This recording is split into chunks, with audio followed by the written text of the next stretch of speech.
வாய்ப்பு ஏற்படி கொடுத்தவரை நம்முடைய முதல்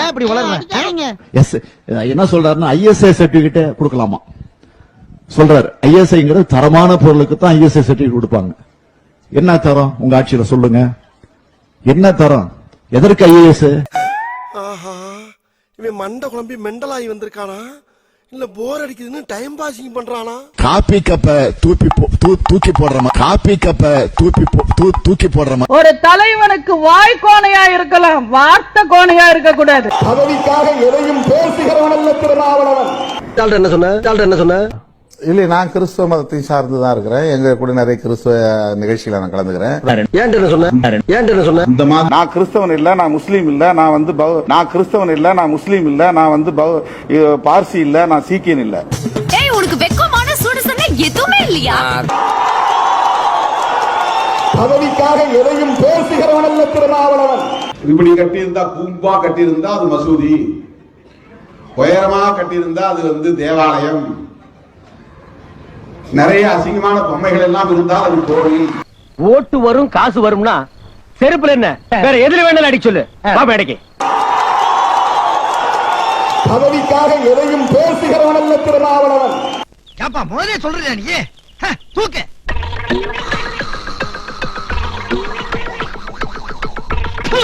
பல்லை இழித்து காலை பிடித்து நக்கி பிழைக்கிறவன் அல்ல திருமாவளவன்.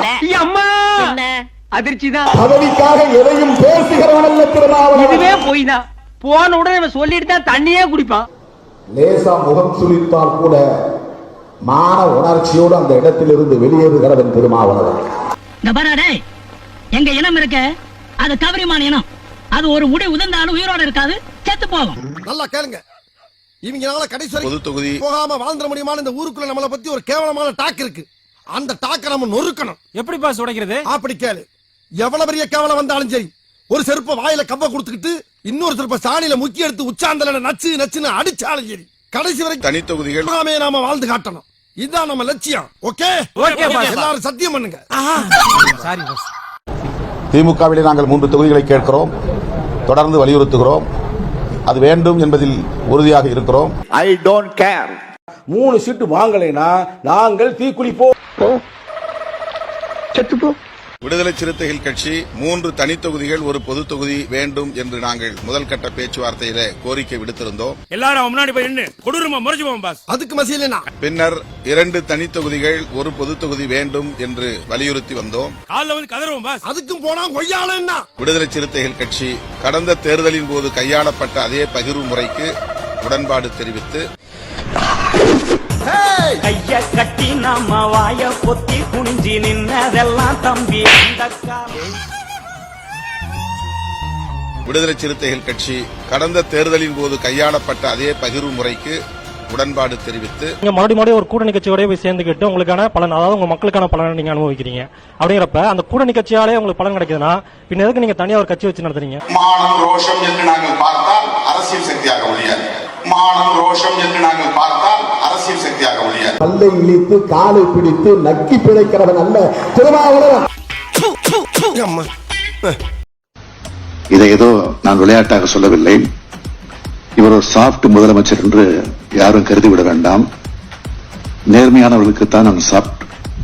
தவறு செய்வர்களுக்கு, குறிப்பாக போதைப்பொருள் நடமாட்டத்திற்கு துணை போகக்கூடிய நான் சர்வாதிகாரியாக மாறுவேன். நேர்மையானவர்களுக்குத்தான் நான் சாஃப்ட். தவறு செய்வர்களுக்கு, குறிப்பாக போதைப்பொருள் நடமாட்டத்திற்கு துணை போகக்கூடிய நான் சர்வாதிகாரியாக மாறுவேன். என்னையா ஓ மூஞ்சிலே துப்பிக்கிற? அதெல்லாம் ஒண்ணு பேசக்கூடாது. எவனோ ஒருத்தன் வரான், அவன் யாருன்னே தெரியாது, கட்சியில வந்தானோ 2 கோடி பேர் இருக்கான்லாம் நீங்க சால்ஜாப் சொல்லாதீங்க சார். அவனுக்கு பதவி கொடுக்குறீங்க. அவன் பாஸ்போர்ட்டை பாம்பே ஹைகோர்ட் சீஸ் பண்ணுது. அவன் தம்பி ட்ரக் கேஸ்ல உள்ள இருக்கான். இவனே உள்ள இருந்துட்டு வந்தவன் கட்சிக்குள்ள உறுப்பினராக எவன் வேணா சார்லாங்க, அதை நான் ஒத்துக்கிறேன். ஆனா பொறுப்பு எப்படி வாங்குறான்? சரி, அது இருக்கட்டும். 3வது, சிஎம் ஃபேமிலியோட அவன் எப்படி போய் நெருங்குறான்? சாதாரணமா வரலடா திமுக காரன். ஒரு படம் முழுக்க போதைப் பொருளை எடுத்த படம்னு என்சிபி சொல்றாங்க. சாதாரணமா வரலடா திமுக காரன். அந்த படத்தோட டீசர்ல யார் கலந்துக்கிட்டா? சிஎம் ஃபேமிலி மெம்பர்ஸ் கலந்துக்கிறாங்க. எப்படிங்க இது நடந்தது? அப்ப இதை சிவில் சமூகம் எப்படி கடந்து போக முடியும்? கட்சியில சேர்ந்த ஒருத்தன் வெறும் உறுப்பினர் மட்டும் இல்ல, பொறுப்பு வாங்குறான். சாதாரணமா வரலடா திமுக காரன். போட்டோ எடுத்துக்கிறான், சிஎம் ஃபேமிலி கிட்ட நெருங்குறான், அவன் சில வர்த்தக நிறுவனங்களோட திறப்பு விழாக்கு போறான், அங்க மினிஸ்டர்ஸ் கலந்துக்கிறாங்க. அவன் கலந்துக்கிற பல விழாக்கள்ல கட்சிக்காரன் பெருமளவுல கலந்துக்கிறான். அவனை பிடிக்கிறாங்க. Election time. அப்ப ஆளுங்கட்சிக்கு எதிராக திரும்புமா திரும்பாதான்? சாதாரணமா வரலடா திமுக காரன். திமுக காரன்னா சாதாரண நினைக்காத நீ. முதல்ல இங்க இருக்கிற உடம்பிறப்புக்கெல்லாம் நான் சொல்றேன். போதைப் பொருள் கடத்தல் வழக்கில் தொடர்புடைய ஜாபர் சாதிக் திமுகவில் நிரந்தரமாக நீக்கப்படுவதாக திமுக பொதுச் செயலாளர் துரைமுருகன் அறிவித்துள்ளார். பலவீனமான மனம் கொண்டவர்கள், பெற்றோர்கள், இவங்கெல்லாம் இதுல பார்க்க கூடாதுன்னு சொல்லுவாங்க பாரு. அந்த மாதிரி இங்க வராத, உனக்கு இது வேலை கிடையாது. புரியுதா? இங்க இருந்தா இறங்கி அடிக்கிற மட்டும் தான் வேலை. இங்க இருந்தா இறங்கி அடிக்கிற மட்டும் தான் வேலை. சிஎஸ்கேக்கு யாரு ஒரு பெரிய காம்படிஷனா இருப்பாங்கன்னு நினைக்கிறீங்க? திமுக தளபதி ஸ்டாலின் தான். சிஎஸ்கேக்கு யாரு ஒரு பெரிய காம்படிஷனா இருப்பாங்கன்னு நினைக்கிறீங்க? திமுக தளபதி ஸ்டாலின் தான்.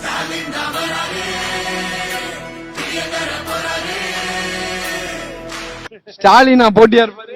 அவர் தான் மக்களுக்கு எதிர்ப்பு தெரிவிப்பாரு. என்ன சொன்ன? ஸ்டாலினா போட்டியா இருப்பாரு? அவர் தான் மக்களுக்கு எதிர்ப்பு தெரிவிப்பாரு.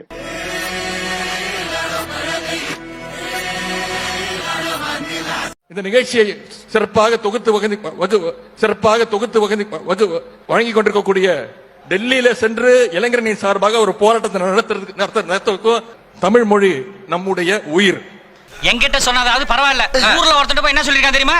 என்ன சொன்னா? அண்ணன் ஒரு பிரச்சனைனா உயிரையே கொடுப்பான்னு சொல்லிருக்கான். உயிரை கொடுப்பேன்னு சொன்னானா? ஆமா. தமிழை அழிக்க நினைத்தால் இங்க கூடியிருக்கக்கூடிய எங்களுடைய இளைஞர்கள் நாங்கள் எங்கள் உயிரை கொடுக்கவும் தயாராக இருக்கின்றோம். அண்ணே அத வரேன் பாருங்க. எனக்கு ஒரு பிரச்சனை, உயிரை கொடுங்க அண்ணா. என்னடா கத்தியோட ஓடியாரா? ஆமா, நீங்க தான் ஒரு பிரச்சனை உயிரை கொடுப்பீங்கன்னு சொல்றாங்கல்ல.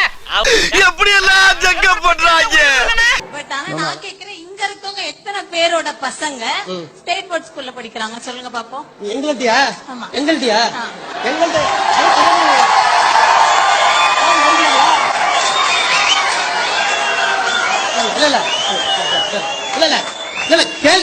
கேள்வி கேட்கறதுக்கு ஆரவாரமா இருக்கும்.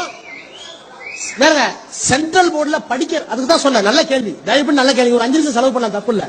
நல்ல கேள்வி. உட்காருங்க. நல்ல கேள்வி, நல்ல கேள்வி. சென்ட்ரல் போர்டு நல்ல கேள்விமா. இது அதாவது இந்தி வேணாம்னு சொல்றீங்களே, உங்க வீட்டு பிள்ளைங்க இந்தி படிக்குதுன்னு கேட்பாங்க. அது மாதிரியான கேள்வி சொல்ல மாட்டான்டா அவன். அவனுக்கு தெரியாதுடா. அவனுக்கு தெரியாதுடா. அது நம்ம தெரியும் ஏமாந்துக்கிட்டு இருக்கோம்டா நம்ம. தமிழகத்தில் வருகிற 1ஆம் தேதி முதல் மதுபானங்களின் விலை அதிகரித்து விற்பனை செய்யப்படும் என டாஸ்மாக் நிர்வாகம் தெரிவித்துள்ளது. வீட்டுக்கு வர வேண்டிய வருமானம் வருவதில்லை, பிள்ளைகள் படிக்க முடியவில்லை, வீட்டு வாடகை கட்ட முடியல, சாப்பாடு வாங்க முடியல, துணி வாங்க முடியல, வாழ முடியவில்லை. எல்லா துறையிலும் வீழ்ச்சியை நோக்கி போய் கொண்டிருக்கக்கூடிய இந்த தமிழ்நாடு ஒரே ஒரு துறையில மட்டும் வளர்ச்சி. அது எது? டாஸ்மாக்.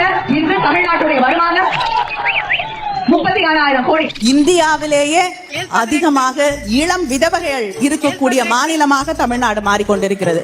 இளம் விதவைகள் நிச்சயமாக, உறுதியாக நான் சொல்றேன், நிச்சயமா அதை செய்வோம். திமுகவுடைய முதல் கையெழுத்து மதுவிலக்கிற்கான கையெழுத்தாகத்தான் தலைவருடைய முதல் கையெழுத்து.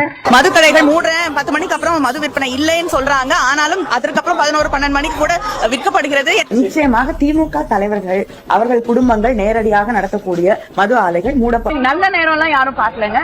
மதுவிலக்கு கொண்டு வரப்படும் பொழுது நாங்கள் அந்த ஆலைகளை மூடுவோம்.